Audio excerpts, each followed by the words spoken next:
நான் நல்லா தூங்கிக்கிட்டு இருந்தேன். அந்த இரவுல 2 மணிக்கு யாரோ எங்க வீட்டு கதவ தட்டுனாங்க. நைட்டு 2 மணி அப்படிங்கிறனால எனக்கு ரொம்பவே பயமா இருந்தது கதவ திறக்கிறதுக்கு. ஆனாலும் கதவு தொடர்ந்து தட்டப்பட்டுக்கிட்டே இருந்தனால துணிஞ்சு போய் கதவ திறந்தேன். கதவ திறந்து பார்த்த எனக்கு ஒரு பயங்கரமான ஷாக் காத்துக்கிட்டு இருந்தது. ஏன்னா அங்க இருந்தது என்னோட ஃப்ரெண்ட் ஜெனிஃபர். "ஹேய்! என்னடி இந்த டைம் வந்திருக்கிற? உனக்கு வயிறு வலி சரியாயிடுச்சா?" அப்படின்னு நான் கேட்டேன். சரியாயிடுச்சு, சரியாயிடுச்சு.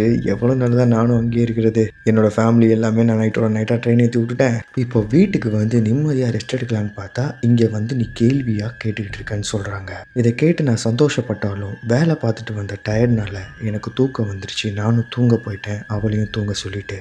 காலையில 6 மணிக்கு எப்பவும் போல என்னோட மொபைல் அலாரம் அடிக்க ஆரம்பிச்சது. அலாரம் ஆஃப் பண்ணிட்டு ஜெனிஃபரை தேடினேன். ஆனா ஜெனிஃபர் அங்க இல்ல.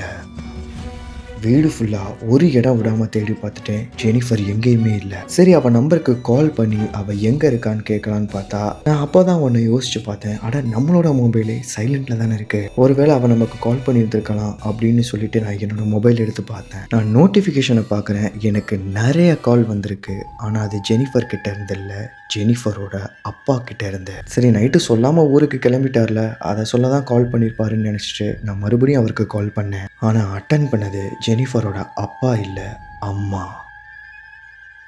அட்டன் பண்ணதுலேருந்து அழுதுகிட்டே தான் இருந்தாங்க.